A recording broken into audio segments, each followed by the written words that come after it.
precisa ser política de Estado, o financiamento dos hospitais psiquiátricos, por deixar no próprio site de apostas todos os perigos e tudo de mal que a aposta causa e a real probabilidade dele perder aquele dinheiro. Porque o PROERD é um programa da Polícia Militar de conscientização nas escolas em relação à droga. Boa tarde. Boa tarde. Eu compreendo que essa questão toda dos faccionados, toda do crime organizado, é uma pauta importante, é uma pauta fundamental no Brasil. A minha preocupação é que esses movimentos, as facções, nós temos bastante esse problema aqui no Rio Grande do Sul também, Santa Catarina também, aqui na região sul, no Brasil inteiro. E a minha questão é assim, quando a gente vê aquele programa que eles colocaram, como foi feito em El Salvador, que foi mencionado pelo primeiro senhor ali, a minha questão é, nessa atitude, como vai ser feita uma seleção entre as pessoas ali que acabaram sendo envolvidas no crime, mas que têm problema de saúde mental, psiquiátrica, e também tem algum início na vida delas completamente tortuoso, que não foi abordado, não foi tratado, não foi curado, para eles acabarem indo para esse caminho. No Rio Grande do Sul, é notória a questão da morte de mulheres esse ano, do feminicídio muito alto, homens extremamente agressivos, violentos, e eu me pergunto sempre aonde fica o cuidado que tem que vir antes, não só na colheita, porque se o MBL está preocupado hoje com o quadro geral atual, nós temos que olhar as crianças que estão crescendo, sendo abusadas em casa ou na vizinhança, e que elas acabam criando dentro delas um trauma tão grande que vai levar elas para uma confusão geral da vida, e elas vão acabar até entrando no álcool, nas drogas, no crack e no crime. Então, quando vocês falam assim, entusiasmados com aquilo que aconteceu em El Salvador, eu já estive em El Salvador. E eu acho que foi uma coisa, é um país bem menor que o nosso, e foi uma atitude muito corajosa. Mas quando eu vejo no vídeo, tudo que lá teve, as pessoas que estão lá sentadas, às vezes despidas, dormindo sem colchão, aquilo tudo, eu me pergunto, quantas pessoas dessas, na verdade, não deviam estar sendo tratadas igual?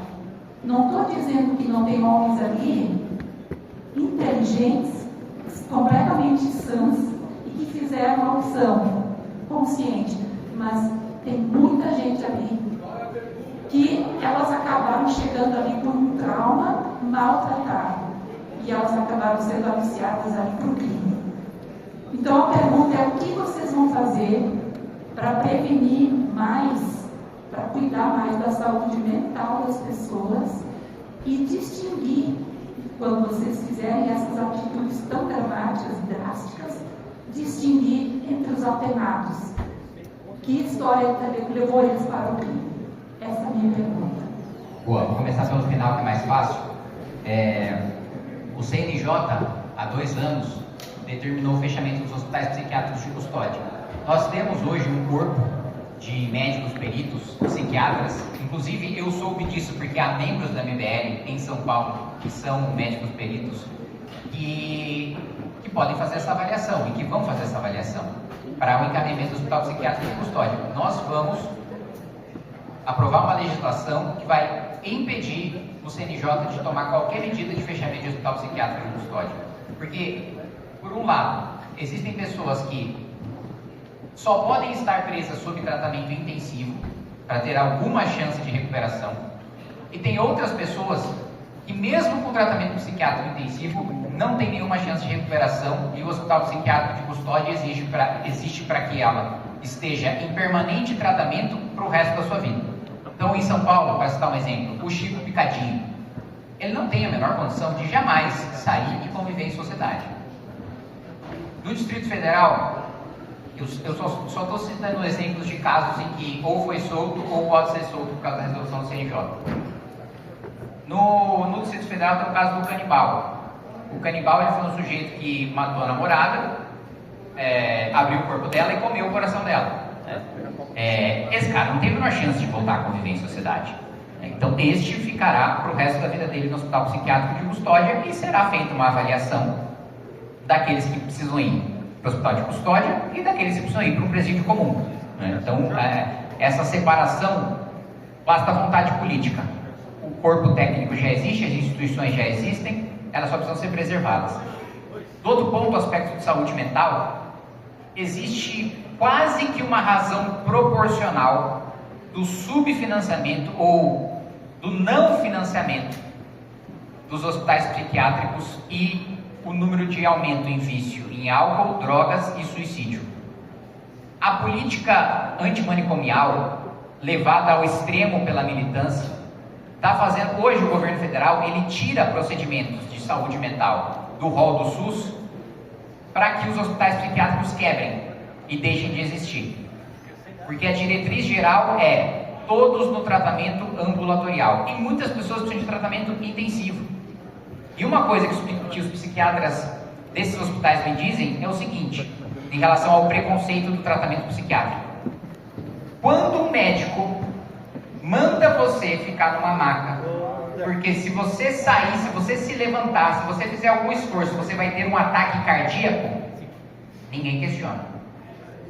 Agora, quando o psiquiatra fala que o sujeito precisa ficar internado, porque se ele sair, a sua vida está em risco, aí é manicômio. E aí as pessoas questionam. Só que da mesma maneira como a pessoa morre com um ataque cardíaco, ela morre e ela mata em razão de um problema psiquiátrico. Esses procedimentos precisa ser política de Estado, o financiamento dos hospitais psiquiátricos, porque, como eu coloquei para você, a partir do momento que houve o subfinanciamento deles, o número de suicídios disparou, de ansiosos, de depressivos, de viciados em álcool e drogas disparou também. Então, esse é um aspecto. E do outro aspecto, eu acho que um ponto para citar como exemplo, as bets. Num país que tem uma boa estrutura, em que a maior parte das famílias são bem estruturadas, em que tem uma classe média robusta, em que a maior parte das pessoas tiveram acesso a uma educação decente, é o caso da Inglaterra, por exemplo, que é um país que tem maior tradição de apostas do mundo.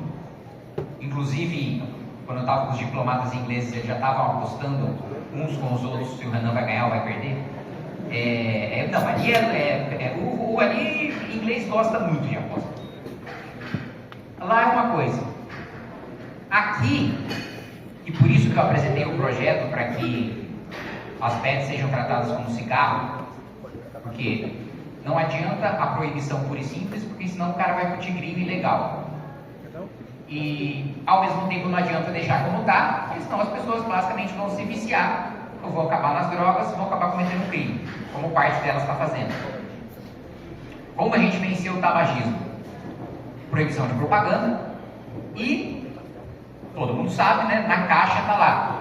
Seu pulmão vai ser estourado, né? Você vai, seu estômago vai ser destruído, né? Enfim, todos os problemas, você vai abandonar sua família, todos os problemas que estão lá. E eu estou vendo alguns homens rindo aqui para mim de uma caixa que eu não estou falando, mas em respeito ao decoro que uma pessoa deve ter, eu não vou falar dessa caixa, que os fumantes homens nunca compram. Deixar no próprio site de apostas todos os perigos e tudo de mal que a aposta causa e a real probabilidade dele perder aquele dinheiro apostando no médio e no longo prazo. Só para citar um exemplo, e propagandas oficiais do governo mostrando os problemas daquilo. Eu vou citar um exemplo pessoal, e desculpa me alongar. Eu não me tornei um viciado em drogas porque não sei quem conhece o ProErd. Porque o ProErd é um programa da Polícia Militar de conscientização nas escolas em relação à droga. O que a Polícia Militar colocou na minha cabeça em relação à droga é tão aterrador que eu tinha muito medo de beber cerveja. Eu falei, não, tá pertinho ali do pó. Eu tomar. Funcionou.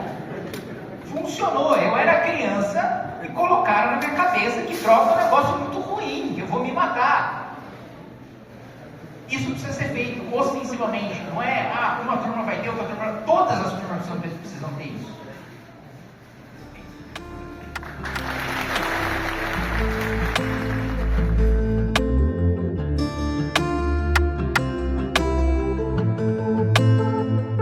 Sigo na balada, irmão. As cores da floresta de hoje em dia enganam o coração. Na balada, irmão. Ontem tava foda, mas hoje tá bom. Sigo na balada, irmão.